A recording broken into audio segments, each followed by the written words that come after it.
안녕하세요, 여러분. 오늘 하루 잘 보내고 계신가요? 오늘 제가 얘기해 보고 싶었던 그 스토리는 우리나라 사람들이 이렇게 불행한 이유가 뭘까 제가 가끔씩 생각해 보는데요.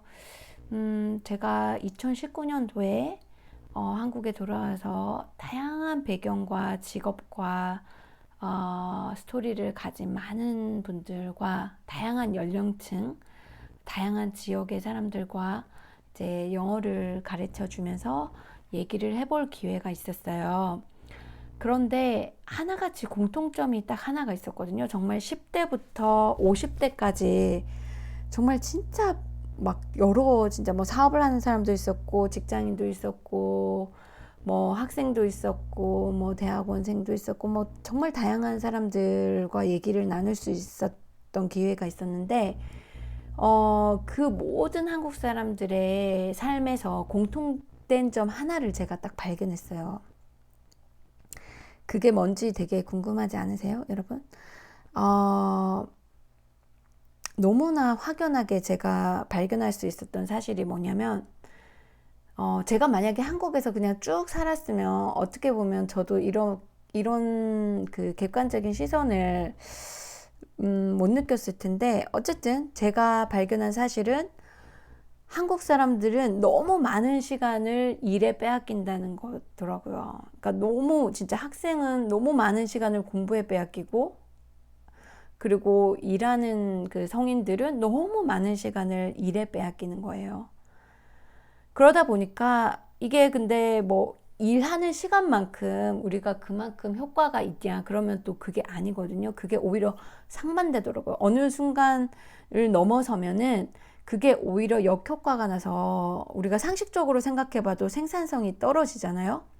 그런데 왜 이런 삶을 계속 지속하고 있는지 저는 우리나라의 낮은 행복도가 이 문제와도 굉장히 직접적으로 연관이 있는 것 같아요. 그래서 정말 우리나라 사람은 제가 이 영상 제목도 그렇게 정했지만 더 많이 놀아야 우리나라가 더 많이 경제가 성장하고 발전할 수 있다. 저는 이렇게 단연컨대 생각합니다.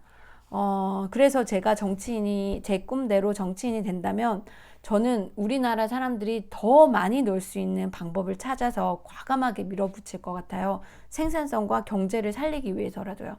행복도도 높이는 차원에서. 그리고, 저번 말고 그 전, 영상에서 보시면 핀란드가 전 세계에서 가장 1위의 정말 그 교육의 대강국이 될 수 있었던 거는 덜 공부하고 숙제도 거의 없고 시험도 거의 없고 사지선다형 이런 게 시험에도 없고 거의 뭐 주관식인데다가 뭐 그런 공부에 대한 압력이 없으면 없을수록 더 아이들이 똑똑해지고 더 각자의 개성과 재능을 펼칠 수 있고 더 그 경쟁력이 향상하는 그런 결과를 볼 수 있었잖아요.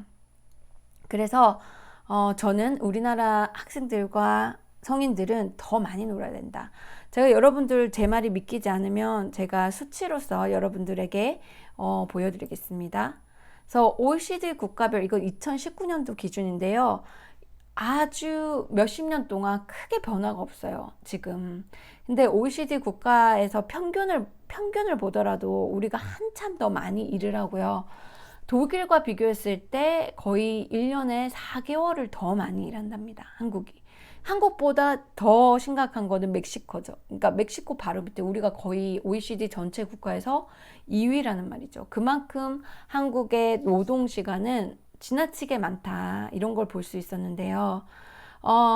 덴마크, 독일, 노르웨이, 뭐 스웨덴, 핀란드 이런 나라들은 굉장히 노동 시간이 적고 복지는 또 굉장히 반면에 잘 되어 있는 나라잖아요. 그래서 당연히 행복지수도 올라갈 수밖에 없는 거죠. 거의 행복지수 탑 10에 북유럽 국가들은 빠지지가 않습니다. 여기 보시면 OECD 국가별 국내 총생산 대비 공공 및 사회복지 지출을 보시면요. 사회복지에 지출되는 그 전체 예산의 퍼센티지가 평균이 20.5%인데도 불구하고 우리나라는 평균에도 여전히 미치지 못하고 있고요. 우리나라보다 더 나쁜 나라들은 터키, 칠레, 멕시코 요 정도 나라밖에 없다는 거. 그리고 벨기에, 핀란드, 프랑스는 무려 전체 예산에서 30.9%를 쓰고 있습니다. 그래서 프랑스는요, 또 특히 특이한 거는 세금을 낼 때 세금 보고에 자기 세금이 어느 항목에 구체적으로 쓰이는지까지가 세금 내는 그 서류에 보면 나오더라고요. 참, 그런 제도는 우리나라에도 도입하면 좋겠다 싶었는데, 프랑스 같은 경우 예를 들면, 뭐, 아기 엄마가 아기를 보면 하루 종일 이제 아기를 키우다 보면 너무너무 지치고 힘들잖아요. 그런데 일주일에 2번씩 공무원이 한 서너 시간 동안 그 집에 가서 그 엄마가 원하는 일을 도와준다고 합니다. 뭐 아기를 봐줄 수도 있고 설거지를 해줄 수도 있고 뭐 빨래를 돌려줄 수도 있고 요리를 할 수도 있고 엄마는 그 서너 시간 동안 완전히 자유 시간을 갖게 되는 거죠. 무료로 나라에서 그런 서비스를 해줄 만큼. 뭐 또 어떤 나라들은 이제 노인들이 굉장히 외로움을 많이 타잖아요. 그게 굉장히 사회적 문제인데 그런 외로움을 없애주는 그런 부서까지도 있을 만큼. 그래서 그런 뭐 어제 본 방송에 보면은 독일 같은 경우는 몸이 아프면 의사들이 3주 동안 무료로 그 온천에 가서 마사지를 받고 그다음에 온천을 즐기고 맛있는 음식도 아무 돈 걱정 없이 그렇게 3주 동안 푹 쉬게 해주는 그런 뭐 제도라든지. 그러니까 이런 정말 우리가 상자 밖에 사고 어제 방송에 그런 얘기를 했었는데요.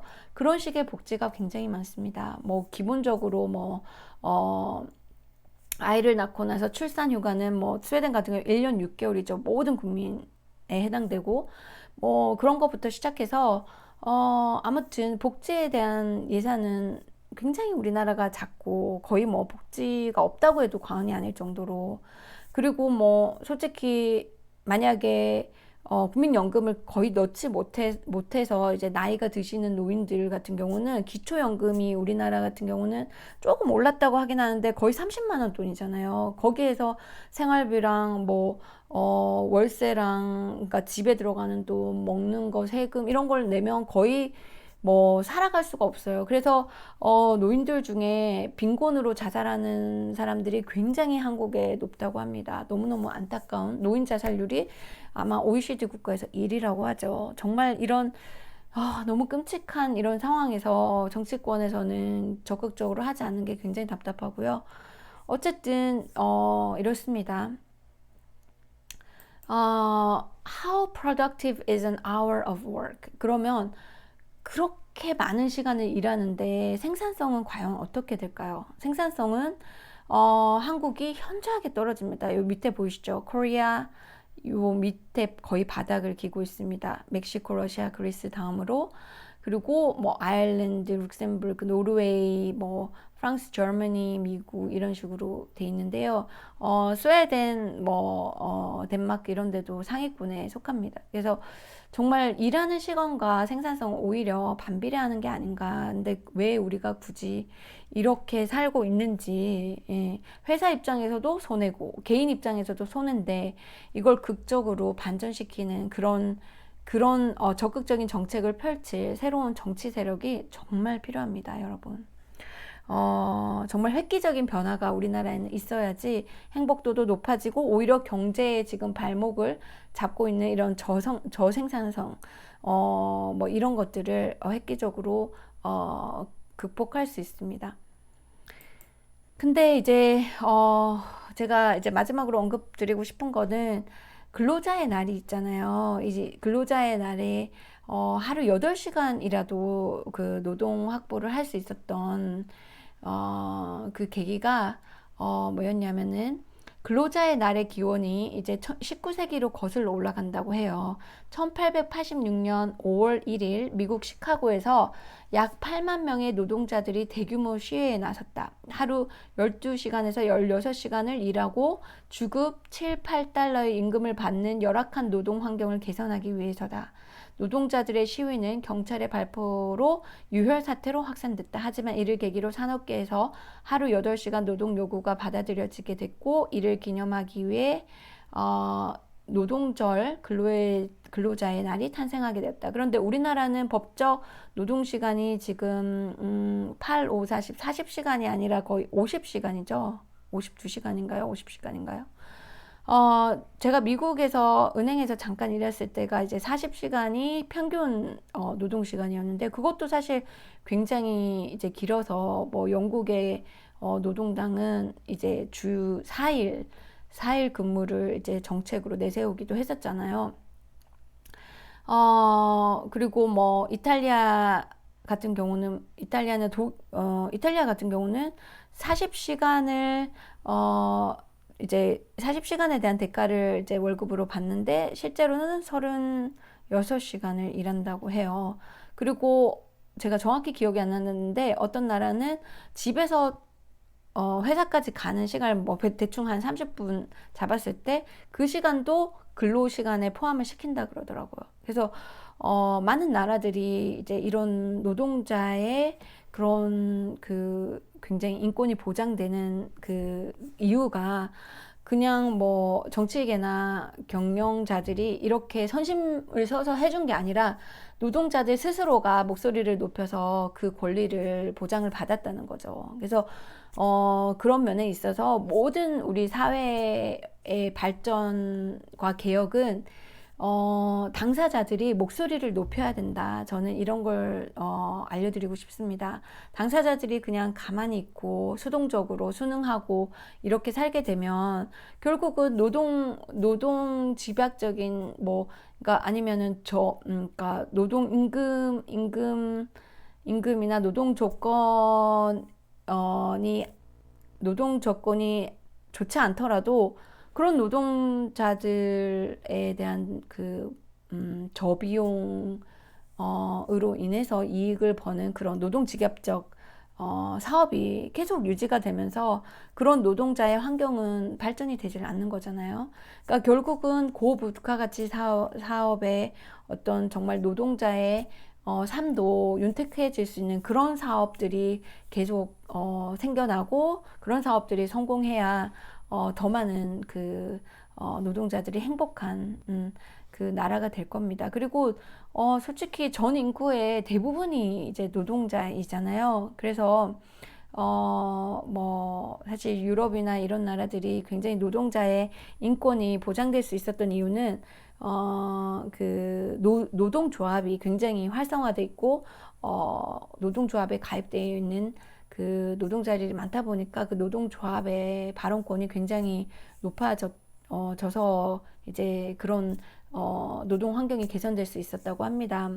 스웨덴 같은 경우는 정말 한때 노조 가입률이 높을 때는 80%가 넘어갔다고 해요. 지금은 이제 뭐 좀 줄어들었다고는 하지만 그래도 우리나라에 비해서 현저하게 높고요. 지금 현재도 한 60에서 70, 나라에 따라서 조금씩 다르지만 70% 이상을 상회하는데, 우리나라나 미국은 뭐 한 10%요 정도밖에 안 된다고 합니다. 그래서 노동조합이 많이 제가 만약 진짜 뭐 대통령이 된다면 노동조합을 많이 활성화시켜서 노동자도 좋고 경영자도 좋은 그런 환경을 만들 것 같아요. 그래서 어제 방송에 보셨지만 그 독일의 뭐 BMW나 벤츠나 이런 거의 모든 회사들이 노동 이사를 이제 전체 이사의 반 정도를 할애하고 있다고 하지 않았습니까? 그렇게 하다 보니까 회사도 더 발전하고 경영자들도 좋고 노동자들도 좋은, 정말 서로 상생할 수 있는 그런 윈윈 할 수 있는 그런 구조로 만들어졌다고 하는데요. 우리도 이런 그 사고의 전환이 필요할 것 같습니다. 그리고 무슨 사회 이슈이든 간에 당사자들이 목소리를 높이고, 뭔가 부당하고 뭔가 불합리하고 비민주적이라고 싶으시면 그냥 참고 순응하는 것이 아니라 목소리를 여러분들이 당당하게 높여야 사회가 발전하고, 그게 진정한 민주주의입니다. 우리나라 사람들은 제가 또 공통적으로 느낀 게 뭐냐면, 어떤 불만이나 불합리한 그런 상황이 있어도 좀 너무 많이 참고 그냥 자기를 거기에 맞춰서 끼워 하려고 하는 그런 순응하는 그런 습관이 조금 보여요. 제가 봤을 때는. 그래서 그런 습관은 굉장히 오히려 우리 사회의 발전에 반대, 오히려 그 발목을 잡고 있는 게 아닌가 싶습니다. 그래서 여러분들이 당당하게 목소리를 높이고 뭔가 아니다라고 싶으실 때 남의 눈치 보지 않고 오히려 리더가 돼서 여러분들이 목소리를 높인다면 여러분들에게 동의해주는 사람들이 한 명씩 두 명씩 더 많아질 거고, 결국은 여러분들의 용감한 행동이 우리 사회를 훨씬 발전시킬 수 있을 것입니다. 오늘도 여러분들 씩씩하게 하루 잘 보내시고요. 또 다음 시간에 만나 뵙겠습니다. 여러분들 제 방송에 듣고 싶은 내용이나 아니면 북유럽, 특히 스웨덴, 덴마크 이런 정치에 대해서 궁금한 내용이 있으시면 언제든지 댓글로 남겨주시면 제가 그 의견을 반영해서 제 방송을 만드는데 참조하도록 하겠습니다. 네, 감사합니다.